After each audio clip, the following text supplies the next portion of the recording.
નમસ્તે વિદ્યાર્થી મિત્રો, લાસ્ટ ટાઈમ આપણે આયનીય સંયોજનો કોને કહેવામાં આવે છે તે આપણે સોડિયમ ક્લોરાઇડ અને મેગ્નેશિયમ ક્લોરાઇડના ઉદાહરણ દ્વારા સમજી ગયા. હવે વિદ્યાર્થી મિત્રો, આ જે પણ આયનીય સંયોજન છે એ આયનીય સંયોજનના આપણે સામાન્ય ગુણધર્મો જોઈએ તો તે સંયોજનના ગુણધર્મો કેવા જોવા મળે છે. તો હવે જોઈએ જે પણ આયનીય સંયોજન છે એ આયનીય સંયોજનના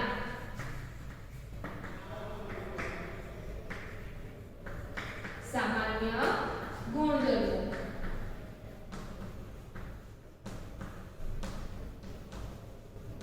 તો એમાં સૌથી પહેલા આપણે તેના ભૌતિક સ્વભાવની વાત કરીએ કે જે પણ આયનીય સંયોજન છે એ આયનીય સંયોજનનો ભૌતિક સ્વભાવ કેવો જોવા મળે છે. તો સૌથી પહેલા આપણે ભૌતિક સ્વભાવની વાત કરીએ તો તેનો ભૌતિક સ્વભાવ કેવો છે એટલે કે તેનો ભૌતિક ગુણધર્મ કેવો જોવા મળે છે. તો વિદ્યાર્થી મિત્રો, આપણને ખબર છે કે જે આયનીય સંયોજનો છે એ આયનીય સંયોજનો કેવી રીતે બને છે. તો ધાતુ અને અધાતુ ની વચ્ચે ઇલેક્ટ્રોનની શું થાય છે, આપલે થાય છે. એટલે કે ધાતુમાંથી અધાતુમાં ઇલેક્ટ્રોનની આપલે થતી જોવા મળે છે અને તેને કારણે જે પણ નવા સંયોજનનું નિર્માણ થાય છે તેવા સંયોજનને આયનીય સંયોજન તરીકે ઓળખવામાં આવે છે. અને આ જે આયનીય સંયોજન છે એ આયનીય સંયોજનમાં ધન અને ઋણ બે વિરુદ્ધ આયનો જોવા મળે છે.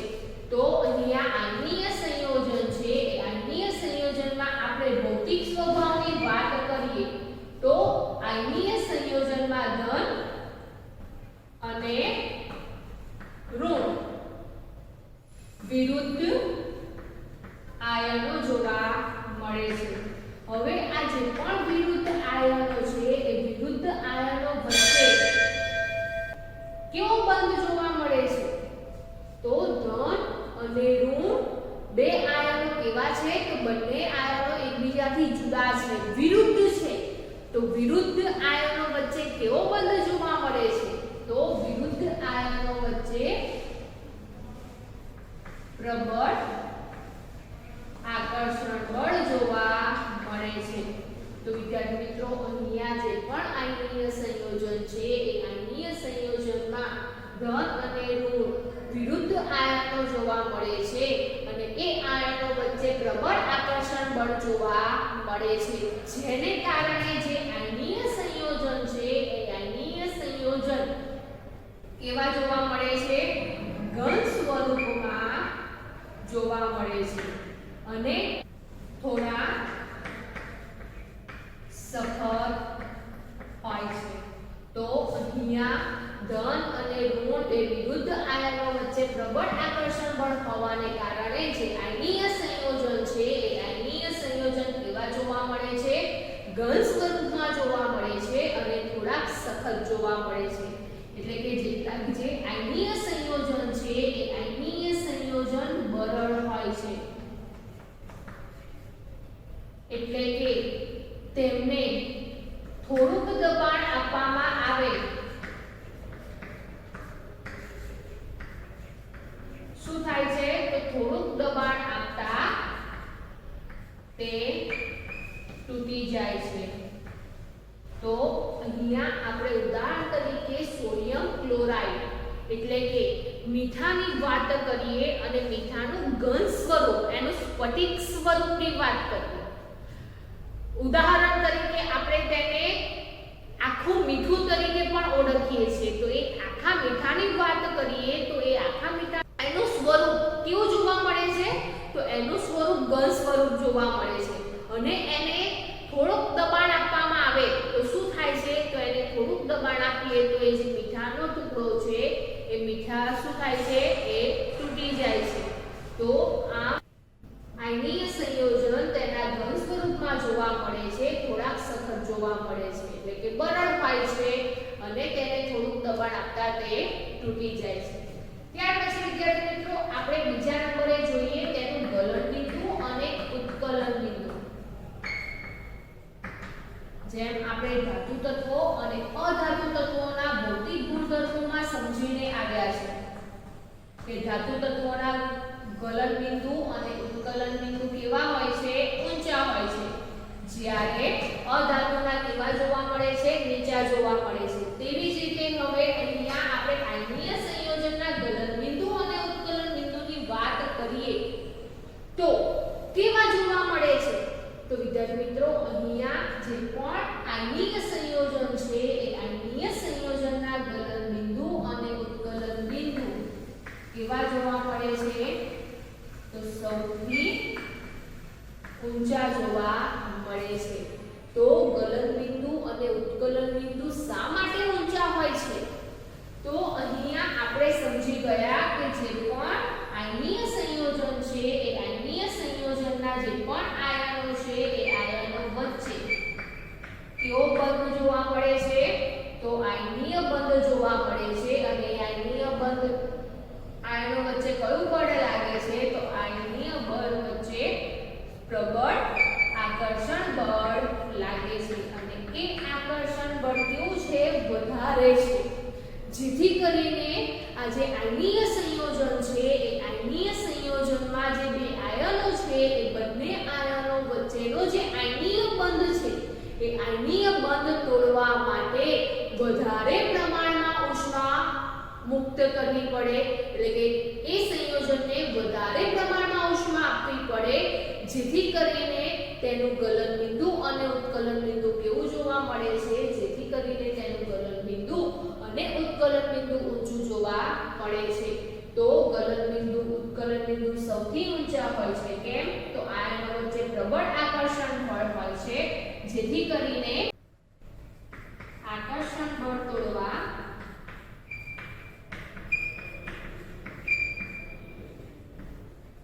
વધુ પ્રમાણમાં ઊર્જાની જરૂર પડે છે. જેથી કરીને ગલન બિંદુ ઉત્કલન બિંદુ આયનીય સંયોજનના કેવા જોવા મળે છે? ઊંચા જોવા મળે છે. તો જો વિદ્યાર્થી મિત્રો આ કોષ્ટકમાં આપણને આયનીય સંયોજનના ઉદાહરણ અને તેમની સામે તેમના ગલન બિંદુ અને ઉત્કલન બિંદુ દર્શાવેલા છે. તો અહીંયા જોઈએ તો ગલન બિંદુ અને ઉત્કલન બિંદુ આ આયનીય સંયોજનના કેવા જોવા મળે છે? તો ઘણા ઊંચા જોવા મળે છે. ત્યાર પછી વિદ્યાર્થી મિત્રો આગળના ગુણધર્મની વાત કરીએ તો આગળનો ગુણધર્મ લઈએ આપણે દ્રાવ્યતા, એટલે કે દ્રાવ્યતાનો ગુણધર્મ લઈએ તો આ જે પણ આયનીય સંયોજન છે એ આયનીય સંયોજન કયા પદાર્થમાં દ્રાવ્ય જોવા મળે છે? તેને ઓગાળવું હોય તો કયા પદાર્થમાં આપણે તેને ઓગાળી શકીએ છીએ? તો આપણે ઉદાહરણ તરીકે મીઠાની વાત કરીએ તો મીઠું છે એ મીઠાને આપણે કયા પદાર્થમાં ઓગાળીશું? તો મીઠાને આપણે પાણીમાં સરળતાથી ઓગાળી શકીએ છીએ. પરંતુ વિદ્યાર્થી મિત્રો આપણે કોઈ કાર્બનિક પદાર્થ લઈએ, એટલે કે કોઈ કાર્બનિક દ્રાવક લઈએ, જેમ કે કેરોસીન કે પેટ્રોલ, એમાં આપણે તેને ઓગાળવાની કોશિશ કરીએ તો શું તેમાં ઓગળશે? તો ના વિદ્યાર્થી મિત્રો, તેમાં ઓગળતું નથી. તો આયનીય સંયોજનની દ્રાવ્યતા જોઈએ તો પાણીમાં સરળતાથી દ્રાવ્ય હોય છે, જ્યારે કાર્બનિક દ્રાવક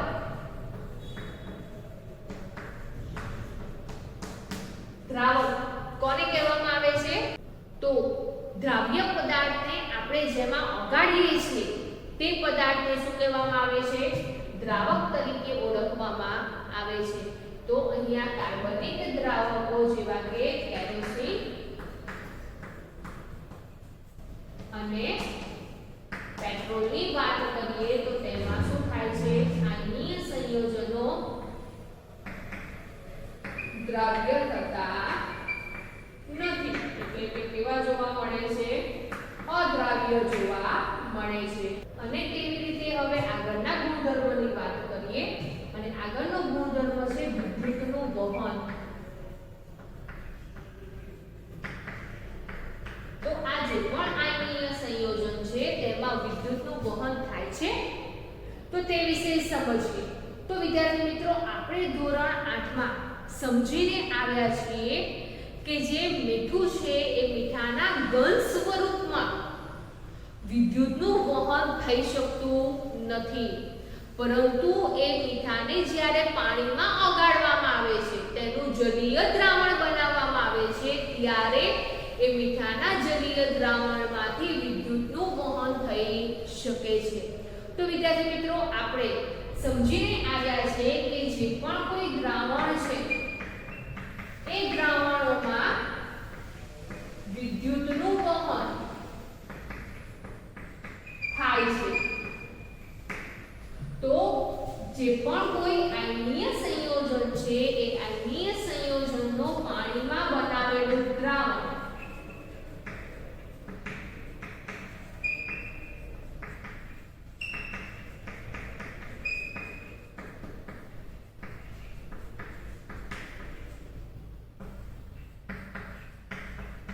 જેમાં શું થાય છે તો જે માં વિદ્યુતનું વહન થઈ શકે છે.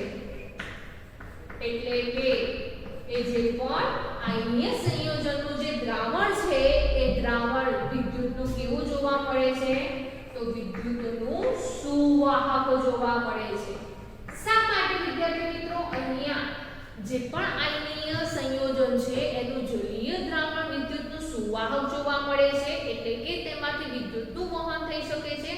તો વિદ્યાર્થી મિત્રો જે પણ કોઈ દ્રાવણ છે એ દ્રાવણોમાં ધન આયન અને ઋણ આયન મુક્ત સ્વરૂપે ગતિશીલ કરતા હોય છે, એટલે કે જે તે દ્રાવણ છે એ દ્રાવણમાં જે આયનો છે એ આયનો સ્વતંત્ર રીતે હરીફરી શકે છે. તેમની ગતિશીલતા કેવી જોવા મળે છે તો મુક્ત જોવા મળે છે, જેને કારણે જ્યારે એ દ્રાવણમાં વિદ્યુત પસાર કરવામાં આવે છે ત્યારે જે આયનો છે એ આયનો વિરુદ્ધ વિદ્યુત ધ્રુવો તરફ ગતિ કરે છે, જેથી કરીને વિદ્યુતનું વહન થઈ શકે છે.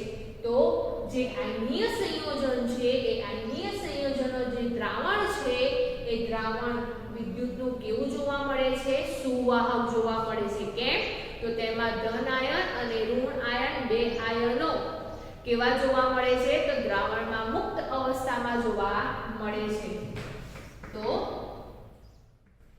આયનો છે એ આયનો દ્રાવણમાં કેવી અવસ્થામાં જોવા મળે છે મુક્ત અવસ્થામાં જોવા મળે છે.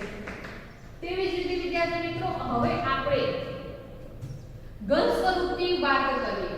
અહીંયા આપણે જલીય દ્રાવણની વાત કરી, તેવી રીતે આપણે હવે ઘન સ્વરૂપની વાત કરીએ. તો શું આયનીય સંયોજનના જે ઘન સ્વરૂપ છે એમાંથી વિદ્યુતનું વહન થાય છે? તો ના વિદ્યાર્થી મિત્રો જે આયનીય સંયોજન છે એ આયનીય સંયોજનના ઘન સ્વરૂપ વિદ્યુતના કેવા જોવા મળે છે તો વિદ્યુતના અવાહક જોવા મળે છે. શા માટે વિદ્યુતના અવાહક જોવા મળે છે તો વિદ્યાર્થી મિત્રો આ જે પણ ઘન સ્વરૂપ છે એ ઘન સ્વરૂપમાં જે ધન આયન અને ઋણ આયન બંને આયનો જોવા મળે છે, અને બંને આયનો કેવા છે તો વિરુદ્ધ આયનો છે, અને આ વિરુદ્ધ આયનો વચ્ચે પ્રબળ આકર્ષણ બળ ઉત્પન્ન થતું જોવા મળે છે. અને પ્રબળ આકર્ષણ બળ ઉત્પન્ન થતું હોવાને કારણે એ બંને આયનો એકબીજાથી છૂટા થઈ શકતા નથી, જેથી કરીને આ જે પણ ઘન સ્વરૂપ છે એ ઘન સ્વરૂપમાં વિદ્યુતનું વહન થઈ શકતું નથી, જેથી વિદ્યુતના અવાહક જોવા મળે છે. અને તેવી જ રીતે હવે આપણે જે આયનીય સંયોજન છે એ આયનીય સંયોજનનું પીગાડેલ સ્વરૂપની વાત કરીએ. તો જ્યારે આયનીય સંયોજનને પીગાડવામાં આવે છે, ઓગાળવામાં આવે છે, સ્વરૂપ પણ કેવું જોવા મળે છે? તો એ સ્વરૂપ પણ વિદ્યુતનું સુવાહક જોવા મળે છે. શા માટે સુવાહક જોવા મળે છે? તો વિદ્યાર્થી મિત્રો, જ્યારે કોઈ પણ ઘન સ્વરૂપ છે એ ઘન સ્વરૂપને પ્રવાહી સ્વરૂપમાં ફેરવવામાં આવે તો શું કરવામાં આવે છે? તો ઘન સ્વરૂપને થોડા પ્રમાણમાં કે વધારે પ્રમાણમાં ગરમી આપવામાં આવે છે, ઉષ્મા આપવામાં આવે છે. તો અહીંયા પણ જે આયનીય સંયોજનનું ઘન સ્વરૂપ છે એ ઘન સ્વરૂપમાંથી તેના પીગાળેલ સ્વરૂપમાં ફેરવવું છે, પ્રવાહી સ્વરૂપમાં ફેરવવું છે. તો તે માટે એ જે ઘન સ્વરૂપ છે એ ઘન સ્વરૂપમાં જે ઉષ્મા આપવામાં આવે છે અને ઉષ્મા ગરમી આપવાને કારણે જે ધન અને જે ઋણ આયન વચ્ચે જે પ્રબળ આકર્ષણ બળ હોય છે એ આકર્ષણ બળ શું થાય છે? તો ગરમી મળવાને કારણે તેમની વચ્ચે રહેલું જે આકર્ષણ બળ છે એ આકર્ષણ બળ નિર્બળ બને છે. એટલે કે ધીમે ધીમે આકર્ષણ બળ ઓછું થાય છે અને ઓછું થવાને કારણે જ્યારે એ ઘન સ્વરૂપમાંથી પ્રવાહી સ્વરૂપમાં ફરે છે તે દરમિયાન ધન અને ઋણ આયનો વચ્ચે આકર્ષણ બળ તૂટી જાય છે. જે આયનીય બંધ છે એ બંધ તૂટી જાય છે અને તૂટવાને કારણે એ જે આયનો છે એ આયનો પ્રવાહી સ્વરૂપમાં મુક્ત રીતે હરીફરી શકે છે, મુક્ત રીતે ગતિ કરતા જોવા મળે છે. અને જેથી કરીને એ જે પણ પીગાળેલ સ્વરૂપ છે અથવા તો તેનું જે પ્રવાહી સ્વરૂપ છે જેમાં વિદ્યુતનું વહન થતું જોવા મળે છે, જેથી તે વિદ્યુતનું કેવું જોવા મળે છે? જેથી તે વિદ્યુતનું સુવાહક જોવા મળે છે. તો વિદ્યાર્થી મિત્રો, અહીંયા આપણે વિદ્યુતનું વહન સમજ્યા. એ વિદ્યુતનું વહન જલીય દ્રાવણો અથવા તો જે પ્રવાહી સ્વરૂપ છે તેમાં કેવી રીતે વિદ્યુતનું વહન થાય છે? તો જે તે આયનો છે એ આયનોની ગતિશીલતાને કારણે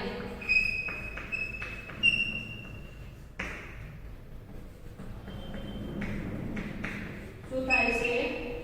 વિદ્યુતનું વહન થતું જોવા મળે છે. તો દ્રાવણ અને પ્રવાહી સ્વરૂપ એટલે કે પીગળેલ સ્વરૂપ છે તેમાં આયનો છે એ આયનોની ગતિશીલતા થવાને કારણે વિરુદ્ધ વિદ્યુત ધ્રુવો તરફ ગતિ કરવાને કારણે શું થાય છે? વિદ્યુતનું વહન થતું જોવા મળે છે. માટે તે વિદ્યુતના કેવા જોવા મળે છે? સુવાહક જોવા મળે છે.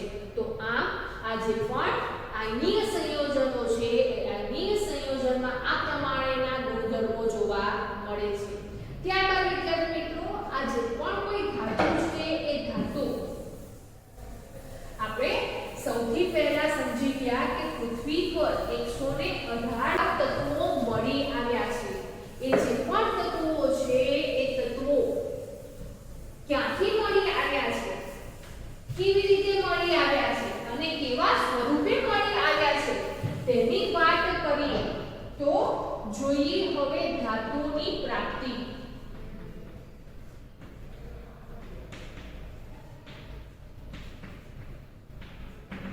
તો વિદ્યાર્થી મિત્રો, પૃથ્વી પર મળેલા જેટલા પણ તત્વો છે એ તત્વો મોટે ભાગે ક્યાંથી પ્રાપ્ત થાય છે?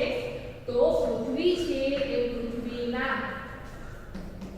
પેટાળમાંથી પ્રાપ્ત થતું જોવા મળે છે. હવે પેટાળ છે, પેટાળને પોપડો તરીકે પણ ઓળખવામાં આવે છે અથવા તો ભ્રુપુષ્ઠ તરીકે પણ ઓળખવામાં આવે છે. તો જે ધાતુ છે એ ધાતુનો મુખ્ય સ્ત્રોત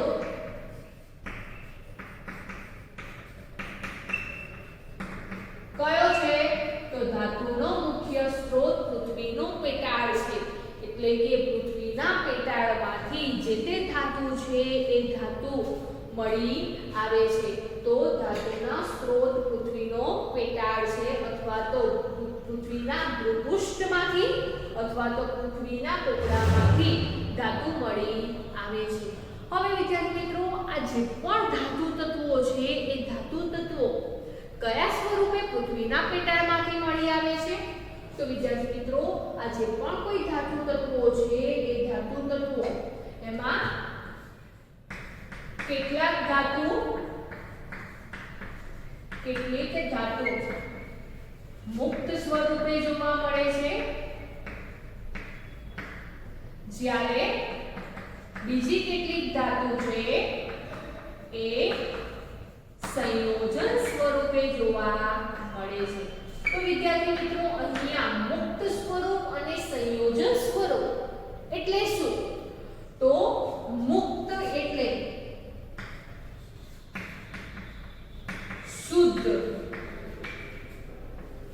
મુક્ત એટલે શુદ્ધ ધાતુ અને સંયોજન એટલે અશુદ્ધ ધાતુ। અશુદ્ધ એટલે તેમાં થોડી ઘણી અશુદ્ધિઓ જોવા મળે છે, ઉપરાંત કેટલાક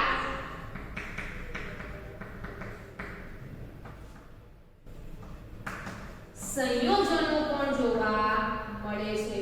તો વિદ્યાર્થી મિત્રો અહીંયા મુક્ત સ્વરૂપ એટલે ધાતુ શુદ્ધ સ્વરૂપે પ્રાપ્ત થાય છે। તો કેટલીક ધાતુ છે એ ધાતુ પૃથ્વીના પેટાળમાંથી શુદ્ધ સ્વરૂપે જ પ્રાપ્ત થતી જોવા મળે છે। ઉદાહરણ તરીકે આપણે સોનું અને ચાંદીની વાત કરીએ તો આજે સોનું અને ચાંદી છે એ પૃથ્વીના પેટાળમાંથી શુદ્ધ સ્વરૂપે જ પ્રાપ્ત થાય છે, મુક્ત સ્વરૂપે જ પ્રાપ્ત થાય છે। તેમાં કોઈ પ્રકારની અશુદ્ધિ જોવા મળતી નથી, એટલે કે તેમાં બીજા કોઈ પ્રકારના સંયોજનો જોવા મળતા નથી, જેથી કરીને એ જે સોનું અને ચાંદી છે તેનો ડાયરેક્ટ જ વ્યવહારમાં ઉપયોગ કરવામાં આવે છે। પરંતુ વિદ્યાર્થી મિત્રો આપણે લોખંડની વાત કરીએ તો લોખંડ જે ધાતુ છે એ પૃથ્વીના પેટાળમાંથી જ મળે છે, પરંતુ લોખંડ આપણને શુદ્ધ સ્વરૂપે પ્રાપ્ત થતું નથી, તે સંયોજન સ્વરૂપે પ્રાપ્ત થાય છે, એટલે કે તે અશુદ્ધ સ્વરૂપે પ્રાપ્ત થાય છે। એટલે કે એ જે લોખંડ છે એ લોખંડ જે અવસ્થામાં આપણને પ્રાપ્ત થાય છે તે અવસ્થામાં લોખંડની સાથે સાથે એટલે કે તેમાં લોખંડ આયન તત્વ તો જોવા મળે છે, પણ સાથે સાથે તેમાં થોડી ઘણી અશુદ્ધિઓ માટી રેતી જેવી અશુદ્ધિઓ જોવા મળે છે, ઉપરાંત તેમાં કેટલાક સંયોજનો જોવા મળે છે, એટલે કે ઓક્સાઇડ સંયોજનો કે પછી કેટલાક સલ્ફાઇડના સંયોજનો જોવા મળે છે। તો આમ એ જે પણ લોખંડ છે એ લોખંડ જેવી જેટલી ધાતુ છે એ આપણને સંયોજન સ્વરૂપે પ્રાપ્ત થતી જોવા મળે છે। તો આ વિદ્યાર્થી મિત્રો આપણે જે પણ ધાતુ પૃથ્વીના પેટાળમાંથી પ્રાપ્ત થાય છે જેને શું કહેવામાં આવે છે? તો જેને ખનિજ તરીકે ઓળખવામાં આવે છે। તો ખનિજ કોને કહેવામાં આવે છે? તો જે તત્વો કે પછી સંયોજનો પૃથ્વીના પેટાળમાંથી કુદરતી રીતે મળી આવે તેને ખનિજ તરીકે ઓળખવામાં આવે છે।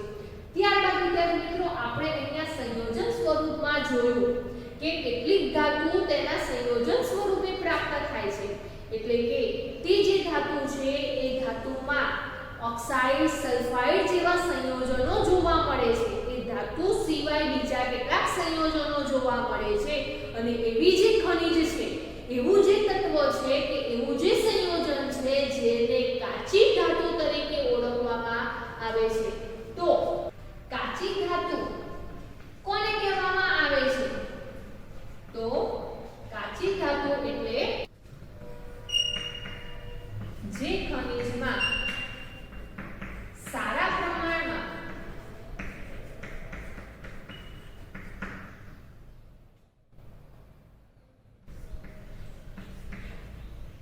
નિશ્ચિત ધાતુ હોય અને તેને સરળતાથી નિષ્કર્ષણ કરી શકાય તેને શું કહેવામાં આવે છે? તો તેને કાચી ધાતુ તરીકે ઓળખવામાં આવે છે। તો તો વિદ્યાર્થી મિત્રો અહીંયા આ જે પણ કાચી ધાતુ છે એ કાચી ધાતુનું નિષ્કર્ષણ સરળતાથી કરી શકાય. તો નિષ્કર્ષણ કોને કહીશું?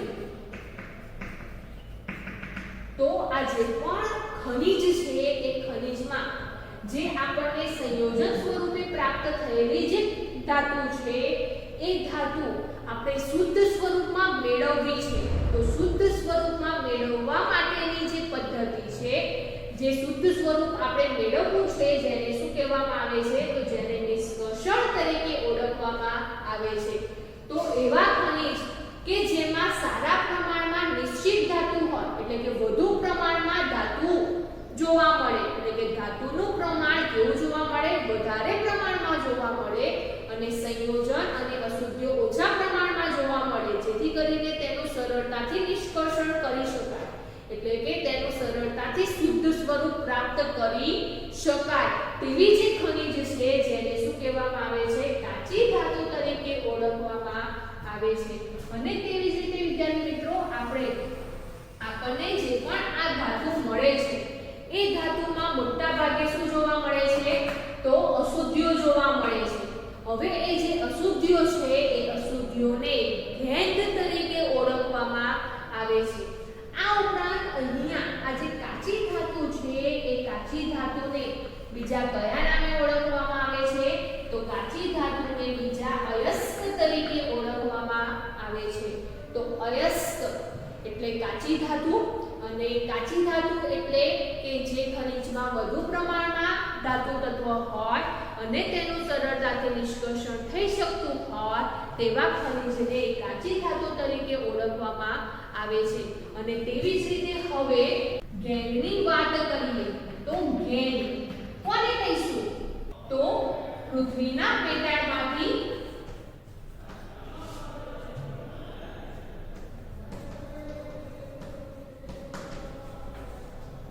જે મળી આવતી કાચી ધાતુ છે એ કાચી ધાતુમાં જે તે તત્વ એકલું હોતું નથી. આપણને ખબર છે કે પૃથ્વીના પેટાળમાંથી જે કાચી ધાતુ મળી આવે છે એ કાચી ધાતુમાં હવે કાચી ધાતુ સંયોજન સ્વરૂપે પ્રાપ્ત થાય છે, એટલે એમાં થોડીક અશુદ્ધિઓ પણ જોવા મળે છે. તો એ જે કાચી ધાતુ છે એ કાચી ધાતુમાં તત્વ એકલું જોવા મળતું નથી, પરંતુ સાથે સાથે કેટલીક અશુદ્ધિઓ જોવા મળે છે.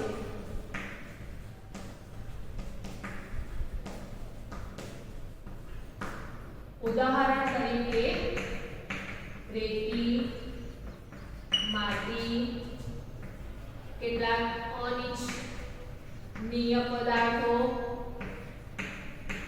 જેવી અશુદ્ધિઓ જોવા મળે છે. તો આવી જે અશુદ્ધિઓ છે એ અશુદ્ધિઓને શું કહેવામાં આવે છે? તો આવી અશુદ્ધિઓને ગેંગ તરીકે ઓળખવામાં આવે છે.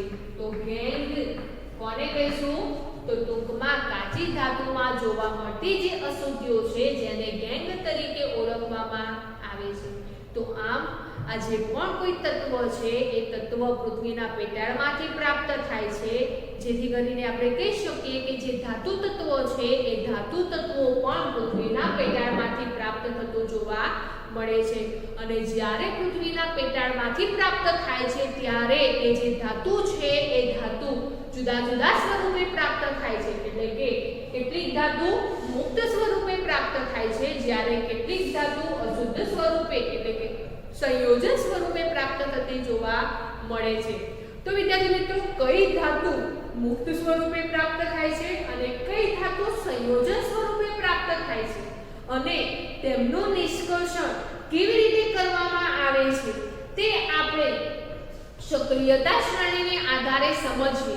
તો અગાઉ આપણે જુદા જુદા તત્વોની સક્રિયતા જોઈ ગયા છે, સમજી ગયા છે, અને તેને આધારે આપણે સક્રિયતા શ્રેણી પણ સમજ્યા હતા. અને એ સક્રિયતા શ્રેણી યાદ રાખવા માટે આપણે એક સૂત્ર સમજ્યા હતા, અને એ સૂત્રની મદદથી સક્રિયતા શ્રેણી સરળતાથી યાદ રાખી શકાય છે. તો હવે એ જે પણ કોઈ તત્વ છે એ તત્વ કયા તત્વો સંયોજન સ્વરૂપે પ્રાપ્ત થાય છે, કયા તત્વો મુક્ત સ્વરૂપે પ્રાપ્ત થાય છે એ સમજવા માટે આપણે જે સક્રિયતા શ્રેણી છે એ સક્રિયતા શ્રેણીની વાત કરીએ તો સક્રિયતા શ્રેણીમાં આપણે ઉતરતા ક્રમમાં જે તે તત્વો છે એ તત્વોને સમજીએ તો કયા તત્વો સૌથી વધુ સક્રિય જોવા મળે છે તો potassium, sodium, calcium, magnesium, aluminium. ત્યાર પછી એલ્યુમિનિયમ પછી કઈ કઈ ધાતુઓ જોવા મળે છે તો ઝિંક, આયર્ન અને લેડ જેવી ધાતુ જોવા મળે છે. અને ત્યાર પછી હાઇડ્રોજન, કોપર, પારો, સિલ્વર અને સોનું જેવી જે ધાતુ છે એ ધાતુઓની સક્રિયતા આ પ્રમાણેની જોવા મળે છે. એટલે કે સક્રિયતા શ્રેણીને આધારે આપણે જે તે ધાતુ છે એ ધાતુનું વર્ગીકરણ સમજીએ તો સૌથી પહેલા પોટેશિયમ, સોડિયમ, કેલ્શિયમ, મેગ્નેશિયમ અને એલ્યુમિનિયમ જેવી જે ધાતુ છે એ ધાતુ કેવી જોવા મળે છે તો આ જે ધાતુ છે એ ધાતુ વધુ સક્રિય જોવા મળે છે. કેવી જોવા મળે છે? વધુ સક્રિય જોવા મળે છે, જેથી કરીને તે સંયોજન સ્વરૂપે પ્રાપ્ત થાય છે. કયા સ્વરૂપે પ્રાપ્ત થાય છે? સંયોજન સ્વરૂપે પ્રાપ્ત થાય છે. અને એને કઈ પ્રક્રિયાથી આ જે ધાતુ છે એ ધાતુનું નિષ્કર્ષણ કરવામાં આવે છે તો વિદ્યાર્થી મિત્રો વધુ સક્રિય ધાતુ જ્યારે સંયોજન સ્વરૂપે પ્રાપ્ત થાય છે અને તેમાંથી શુદ્ધ ધાતુ મેળવવી છે અને એ નિષ્કર્ષણ કરવું છે તો નિષ્કર્ષણ માટે વિદ્યુત વિભાજન ની પદ્ધતિનો ઉપયોગ કરવામાં આવે છે. ત્યારબાદ વિદ્યાર્થી મિત્રો અહીંયા ઝિંક, આયર્ન, લેડ અને કોપર જેવી જે ધાતુ છે એ ધાતુ ની સક્રિયતા કેવી જોવા મળે છે તો આ જે ધાતુ છે એ સક્રિયતા શ્રેણીમાં મધ્યમાં જોવા મળે છે. તો આ જે ધાતુ છે કેવી જોવા મળે છે તો મધ્યમ સક્રિય જોવા મળે છે, જેથી કરીને મધ્યમ સક્રિય ધાતુ કેવા સ્વરૂપે પ્રાપ્ત થાય છે તો અહીંયા પણ જે ધાતુ છે એ ધાતુ સંયોજન સ્વરૂપે પ્રાપ્ત થાય છે.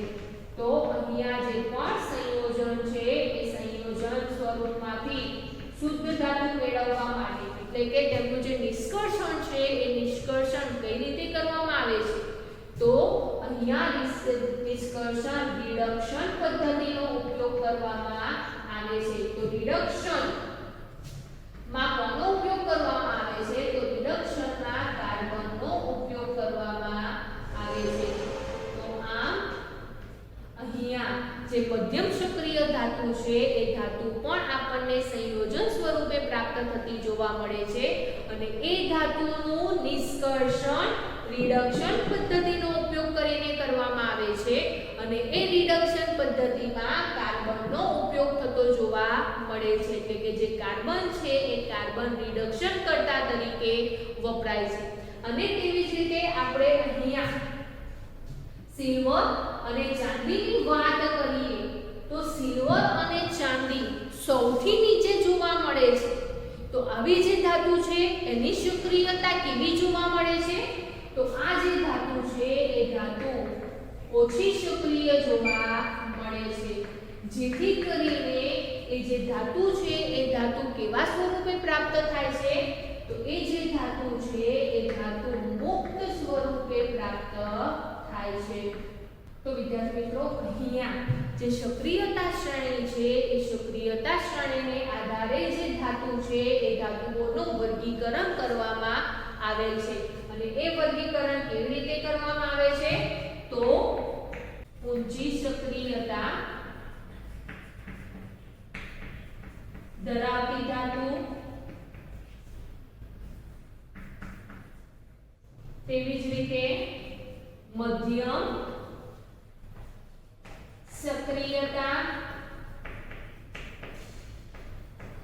ધરાવતી ધાતુઓ